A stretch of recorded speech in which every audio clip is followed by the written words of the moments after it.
Ajuju village was known far and wide for its powerful witches and their magical charms. The people of Ajuju lived among both white witches, who used their powers for good, and black witches, who could bring misfortune with just a glance. Despite the magic that flowed through the village, the people were careful with their powers, only using them when needed. At the heart of this village was a kind and mighty king named King Agatha. His wisdom and fairness made him beloved by all, and under his rule, Ajuju thrived. King Agatha had 2 beautiful wives and many daughters, but only one son, Prince Boma. While the king had everything a ruler could ask for, his heart carried one great sorrow. His son, Boma, had dark habits that troubled him deeply. Prince Boma was a handsome young man, kind in many ways, but there was something about him that overshadowed his good nature. He had an uncontrollable urge to steal, and no matter how much his father warned him, Boma's hands always found a way to take what didn't belong to him. King Agatha often wondered if something dark had a hold of his son, but he could never bring himself to punish Boma, for the love he had for him was too great. Prince Boma, the only son of the great King Agatha, had a heart that should have been good. But something dark followed him like a shadow. Boma loved to steal. He couldn't help it. His hands were always reaching for things that didn't belong to him. It didn't matter if it was a piece of food, a shiny jewel, or something precious from the village. If Boma saw it, he wanted it. But that wasn't all. Boma's bad habits went beyond just stealing. He lied too. He could tell stories that weren't true without blinking. And what made it worse, he behaved in ways that were terrible. He even did something that no one in the royal family should ever do. He slept with his own sister. And once, when his uncle's wife was picking oranges in the palace garden, Boma sneaked up and did the same with her. People in the palace whispered behind closed doors. "What's wrong with the prince?" they said. Some believed that Boma wasn't acting this way on his own. "Maybe he's cursed," they would whisper. "Maybe someone put a spell on him." Even King Agatha knew about Boma's terrible behavior. But instead of punishing him, the king kept quiet. He didn't want to bring shame to his palace. His heart was torn, knowing that his son was bringing disgrace, but his hands felt tied. And so the people talked, the prince stole, and the dark cloud over Boma grew bigger each day. In the village of Ajuju, there was once a man named Talo. Talo was not a bad man, but one day he made a mistake that changed his life forever. He went to the market just like everyone else, but his eyes fell on a fat, tasty-looking fowl. His hands itched to take it. Without thinking, he snatched the fowl and ran. But Talo didn't know that the fowl belonged to a witch, and not just any witch, one of the powerful black witches of Ajuju. When the witch found out her fowl was gone, her eyes burned with anger. She whispered a curse under her breath. And just like that, Talo's legs stopped working. He couldn't walk. His arms became weak. Talo was left crippled by the witch's spell. The whole village was in shock. Talo was fine just yesterday, they said. How did this happen so quickly? Word spread like fire, and soon the matter reached the ears of King Agatha. The king, being wise and caring, didn't waste time. He called the oracle, a powerful seer, to fix what had gone wrong. The oracle came, and with chants and charms, he was able to break the witch's curse. But there was a price. The fowl had to be returned to the witch, along with gifts from the king to make peace. After that, King Agatha sat Prince Boma down and told him the story. Listen, my son, the king said, his voice low and serious. There are people in this village you must never steal from, especially witches. Look what happened to Tallow. Do you want that to happen to you? Boma nodded, but inside he wasn't listening. His hands would always find their way into trouble, and even the warning from his father couldn't change that. In the village of Ajuju, something strange began to happen. Villagers started to notice that their things were disappearing. Goats tied to trees would vanish. Fowls kept for the next meal would be gone. And even money saved in clay pots would suddenly disappear. The people were worried. They didn't know who the thief was, but they were sure someone had sticky fingers. Every time something went missing, the villagers would march to the palace to complain. "Your Majesty, my goat is gone," one would cry. "Your Majesty, someone took my fowl," another would shout. King Agatha listened to their complaints, and deep down, he knew who the thief was. It was his own son, Prince Boma, but the king couldn't bring himself to expose Boma. Instead, each time something was stolen, the king would replace it. He would give the villagers new goats, fowls, or money. The villagers would leave the palace happy, thinking the king was solving their problem. But the king knew he was just covering up Boma's mess. Despite all the warnings and the stories the king told him, Boma's habits didn't change. He continued to steal, and what made it worse was that he stole from anyone, even the village children who adored him. He would gather the children, play with them, make them laugh, and then, before he left, he would take their toys, food, or whatever he could grab. The king's heart grew heavier with each passing day. He loved his son, but he didn't know how to stop him. The more he warned Boma, the more Boma ignored him. And so, the people of Ajuju continued to lose their things, never knowing that the prince, the one they respected, was the one causing their troubles. One day, something happened that even King Agatha, Boma's father, could not cover for. It was a special day in Ajuju, the big market day. The village square was filled with people selling all kinds of things: colorful clothes, fresh fruits, lively animals, and shiny jewelry. The market buzzed with noise and laughter as everyone came to buy, sell, and trade. King Agatha, as he always did on market days, went to the square to make sure everything was going smoothly. This time, he brought Prince Boma with him. The king kept a close eye on his son, hoping today would pass without trouble. He knew what Boma's hands could do when no one was looking. As they walked through the market, the king's guards caught two thieves trying to steal from the sellers. King Agatha was firm but fair. He ordered the guards to punish the thieves so that others would learn not to steal. The villagers cheered for their wise king, but Boma stayed quiet, his eyes wandering around the market. Just as they were about to leave, something caught Boma's eye. There, on a small table, an old woman was selling jewelry. Among the rings and necklaces, one piece stood out. It was a shiny, beautiful necklace, glistening like the morning sun. Boma's heart raced. His hands began to itch, the way they always did when he wanted to steal something. The old woman turned her back for just a moment, and that was all Boma needed.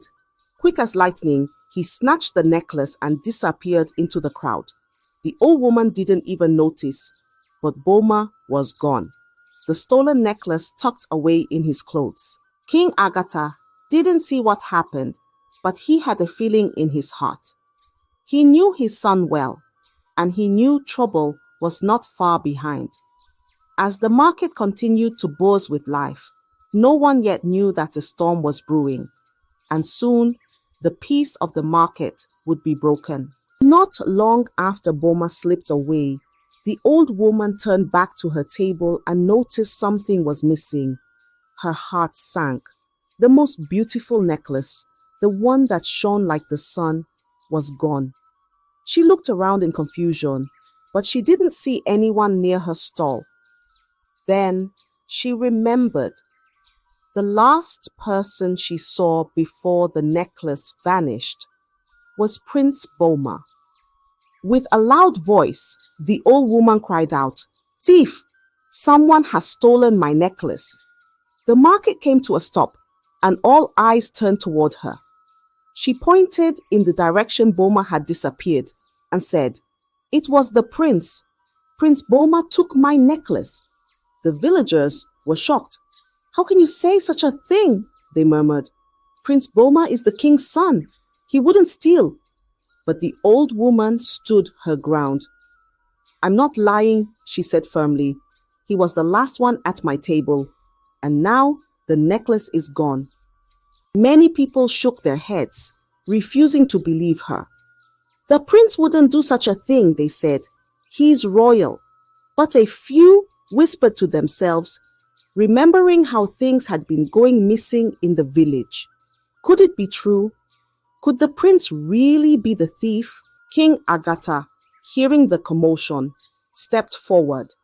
He knew his son well enough to fear the truth, but he didn't want the villagers to know. "Old woman," he said kindly, "perhaps you've made a mistake. I will repay you for the necklace. Name your price, and I'll make sure you are happy."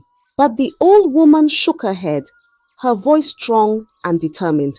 "I don't want money," she said. "I want justice. The thief must be punished, just like you punished the two others earlier. If it's not Prince Boma, let his room be searched to prove his innocence." The villagers agreed, and there was no turning back. The king, nervous and worried, could not stop what was coming. They would search Boma's room, and if the necklace was found, the truth would be known to all. The crowd began to move toward the palace, and King Agatha's heart pounded with fear. He had protected his son for too long, but now the truth was about to be uncovered. King Agatha's heart raced as the villagers made their way to the palace. He knew deep down that the old woman was right. Prince Boma had taken the necklace. The king couldn't bear the thought of his son being exposed in front of the whole village. He had to act quickly. Quietly, the king called for his most trusted servant. "Go to Boma," he whispered. "Tell him to give you the necklace. Hide it before the villagers arrive. Hurry, there's no time." The servant nodded and rushed to Boma's chambers. Boma, lounging in his room without a care, was startled when the servant burst in. "Your father sent me," the servant said, panting. "Give me the necklace before they find it." Boma, annoyed but knowing the danger, handed over the stolen jewelry. The servant hid it away, just as the villagers and the old woman arrived at the palace, led by the king. With everyone gathered, they searched Boma's room from top to bottom.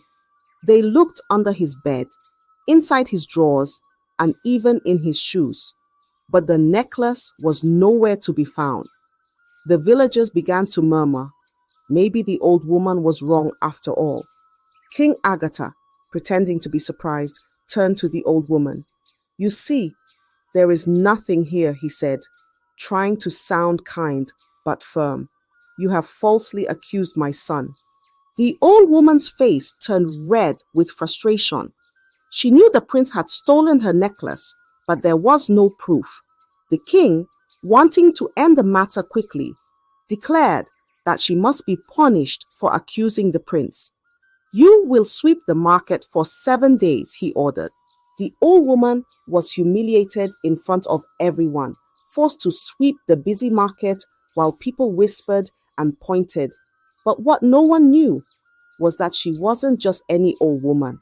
She was a powerful witch, and her anger grew with each passing day. She swept the market in silence, but inside she was making a plan. "I will not let this go," she thought. Prince Boma will pay for his greed, and the king's protection will not save him this time. With each sweep of her broom, her curse grew stronger, and soon the whole village would feel the wrath of the wronged witch. On the 7th day of the old woman's punishment, Boma decided to return to the market. He felt confident, thinking no one could ever prove he had stolen the necklace. He even carried the necklace with him, planning to secretly return it to the old woman's stall. Perhaps even mutter a quick apology and walk away with no one the wiser. The market was as lively as ever, with people selling and buying, children playing, and the smell of food filling the air. Boma, dressed in his royal clothes, walked through the crowd with his head held high. The villagers greeted him with smiles and cheers, unaware of the trouble brewing. When Boma reached the old woman's stall, he hesitated for a moment. The old woman was busy, her broom in hand, sweeping the market as part of her punishment. Boma glanced around to make sure no one was watching. He took out the shiny necklace, and just as he was about to place it on her table, something strange happened. Suddenly, Boma's body began to change. His legs grew shorter, his arms turned into wings, and his skin was covered in feathers. Right before the eyes of the market crowd, Boma transformed into a giant native fowl, and his loud crow echoed through the market. Cuckoo! The crowd was frozen with fear and shock. The once proud prince was now a huge rooster, standing in the middle of the market, crowing as if he were announcing his own downfall. People screamed and ran in all directions, terrified of the strange sight. The market, which had been full of life, turned into chaos. The palace guards, hearing the commotion, rushed to the scene. They saw the giant fowl and immediately recognized what had happened. "It's the prince," they shouted. "Prince Boma has been cursed."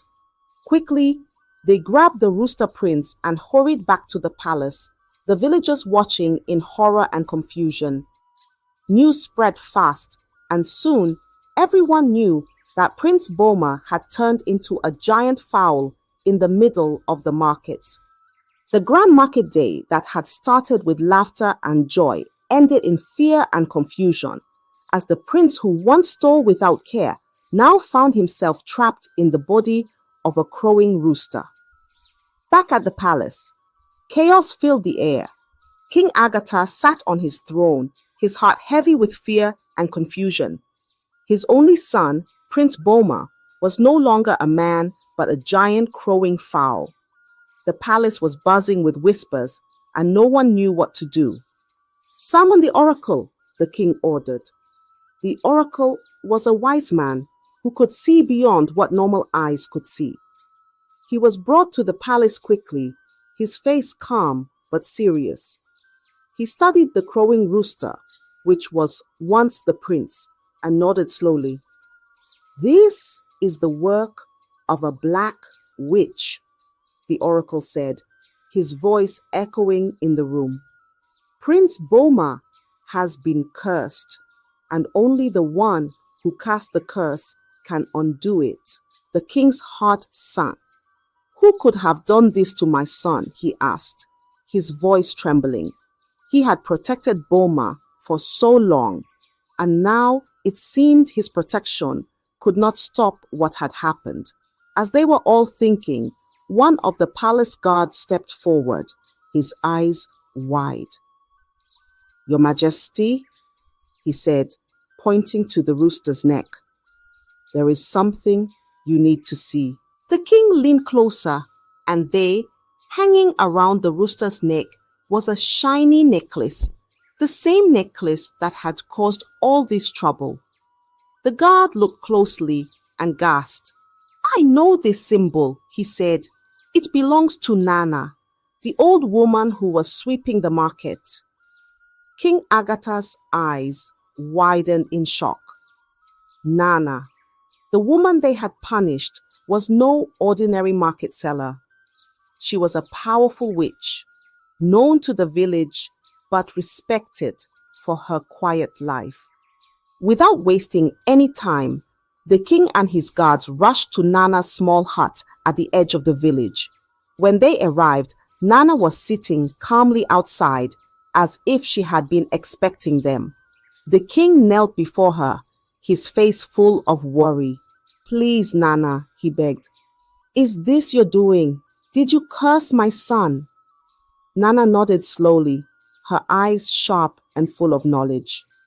"Yes," she said quietly. "Your son stole from me, and I cursed him. But this curse runs deeper than just the stolen necklace."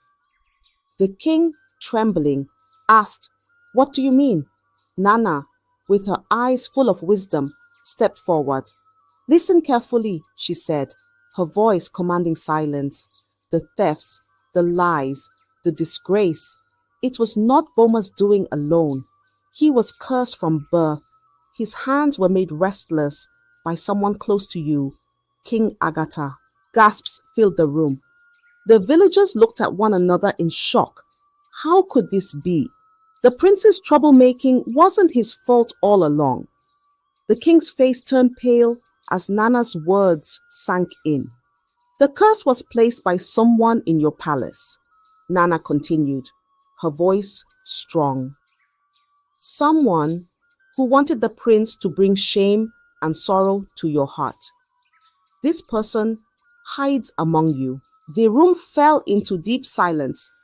Then Nana raised her voice and demanded, "Whoever cursed the prince, step forward now.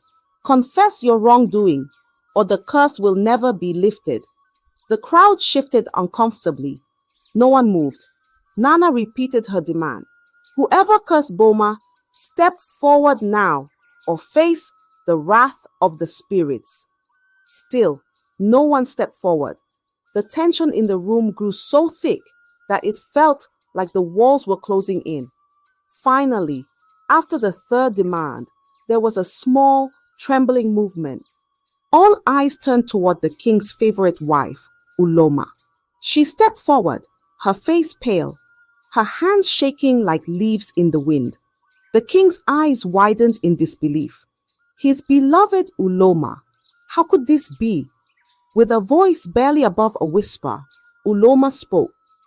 "It was me," she confessed, her words cutting through the silence like a blade. "I cursed him." The villagers gasped again, unable to believe what they were hearing. The king's knees grew weak, and he stared at Uloma, struggling to understand. Uloma continued, her voice trembling with guilt and sorrow. "I was jealous. After I gave birth to our 3 daughters," she began, her eyes lowered in shame. "I could no longer have children. My womb was damaged, and no matter how much I prayed or hoped, I knew I would never give you a son, my king." The villagers listened in silence, their hearts breaking as they heard her confession. Uloma continued, her words stumbling out like drops of rain from a heavy cloud. "When you married Kioma, I was happy for you at first, but when she gave you a son, Boma, my heart changed. Every time I saw the joy in your eyes when you looked at him, I felt a deep pain inside me. It was as if I had lost everything. I couldn't stand it." King Agatha, standing still like a statue, listened in disbelief. His beloved Uloma, the wife he had trusted and loved, had harbored such bitterness. He had no idea the pain she had carried all these years. "I wanted you to suffer as I was suffering," Uloma admitted, her voice breaking. "I wanted you to feel the sorrow I felt every time you held Boma close. So I cursed him. I whispered words of darkness over him when he was still a baby, making him a thief, hoping it would bring trouble to your heart. I wanted Kioma to suffer too, to see her son bring disgrace to the royal family. The villagers were stunned, their hearts filled with sorrow for the king and his son. They had never imagined that such jealousy could come from someone so close to the king. King Agatha's eyes were filled with tears, but not of anger, of deep sadness. He felt the weight of betrayal pressing on his chest like a heavy stone. His son had been cursed not by an enemy, but by someone in his own home, someone he loved. The crowd stood silent, their hearts aching for the prince, for the king, and even for Uloma, whose jealousy had turned her heart to darkness. They all felt the sting of Uloma's pain, but none could have imagined it would lead to such a terrible curse on the innocent Prince Boma. As the truth hung heavy in the air, the king's sorrow deepened, knowing that his only son had been made to suffer because of Uloma's broken heart. After Uloma's confession, the entire village held its breath, waiting for Nana to speak. The weight of Uloma's jealousy had cursed Prince Boma, and now everyone wanted to know how to lift the curse and return the prince to his human form. Nana stepped forward, her eyes filled with deep wisdom. "There is only one way to break the curse," she said. "For Boma to be restored to his human self, he must sleep with Uloma, the one who cursed him." Gasps of shock filled the air. The villagers couldn't believe what they had just heard. Even King Agatha, who had remained strong through everything, was shaken to his core. This act went against everything the people believed, and the thought of it filled them with horror. But Nana's voice remained steady. "This is the only way. The curse runs deep, and only by doing this can Prince Boma be freed from his fate." After much thought and great distress, the king realized there was no other choice. Rituals were performed by Nana and the oracle, preparing the way for the curse to be broken. The villagers watched in silence, their hearts heavy with the burden of what had to be done. Boma, still trapped in his rooster form, but with a human heart, fulfilled the curse-breaking act.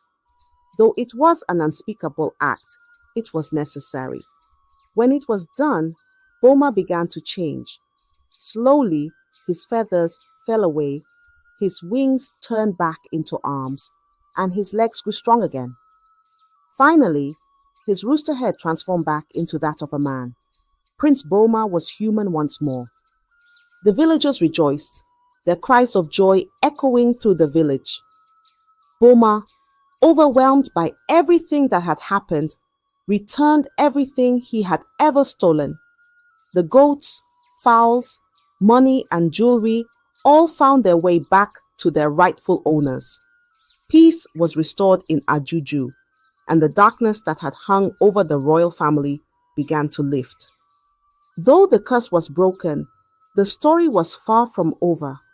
Queen Uloma, whose jealousy had set all these events into motion, could no longer stay in the palace. Her actions had brought too much pain to the royal family and the village. She was banished, sent away from the palace she had once called home. Even her daughters, who had once loved her deeply, turned away from her, unable to forgive the terrible curse she had placed on their brother. With Uloma gone, the palace was filled with a bittersweet peace. King Agatha, though still grieving for the betrayal of his favorite wife, thanked Nana and the oracle for their wisdom and help. He knew that without them, his son would have remained trapped as a rooster forever. The village celebrated the return of their prince. Prince Boma, who had learned a powerful lesson, was no longer the careless thief he once was.